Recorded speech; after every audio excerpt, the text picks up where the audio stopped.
વાત વરસાદની કરીએ તો ભાઈ ઉત્તર ગુજરાતમાં સારો એવો વરસાદ વરસ્યો છે અને ઉત્તર ગુજરાતમાં વરસાદ એવો વરસ્યો કે અલગ અલગ વિસ્તારોમાં પાણી ભરાઈ ગયેલા જોવા મળી રહ્યા છે। તે મુખ્ય રસ્તાઓ હોય કે પછી ખેતરો હોય, બધી જ જગ્યાએ પાણી ભરાયેલા જોવા મળી રહ્યા છે।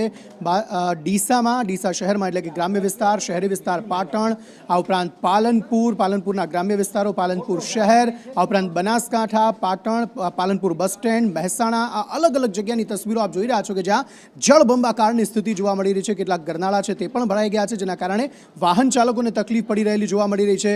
કેટલાક ખેતરોમાં પાણી ભરાઈ ગયા છે। લો લેવલ કોઝવે હોય છે તેના પરથી પાણી પસાર થઈ રહ્યા છે, જેના કારણે બે ગામનો જે સંપર્ક છે તે પણ તૂટ્યો છે। રસ્તાઓમાં ખાડા પડી ગયા છે, તેમાં પણ પાણી ભરાઈ ગયા છે, જેના કારણે મુશ્કેલીનો સામનો જે છે તે વાહન ચાલકોને કરવાનો વારો આવ્યો છે। અને હજુ તો એવું કહેવાય રહ્યું છે કે હજુ પણ આગામી કેટલાક દિવસો સુધી આ પ્રકારની સ્થિતિ એટલે કે વરસાદી માહોલ જે છે તે આવો જ રહેવાની શક્યતા વ્યક્ત કરવામાં આવી છે। તેવામાં વધુ પારાવાર મુશ્કેલીનો સામનો જે છે તે કરવાનો વારો આવી શકે છે। અલગ અલગ જે સ્થાનિક નદીઓ છે તેમાં ઘોડાપૂર આવ્યા છે, બંને કાંઠે નદીઓ વહી રહી છે અને આ જે વિસ્તાર છે તેને માણવા માટે લોકો ત્યાં પહોંચી પણ રહ્યા છે। તંત્રએ અપીલ કરી છે કે આવા વિસ્તારોમાં ન જવામાં આવે। લોકો દ્વારા ખેતરોમાં પાણી ભરાઈ ગયા છે, જેના કારણે એક તરફ સારો વરસાદ થાય તો ખેડૂતો હરખાય, પરંતુ વધુ વરસાદ વરસ્યો છે તેના કારણે ઊભા પાકને નુકસાનની સ્થિતિ જે છે તે પણ જોવાઈ રહી છે।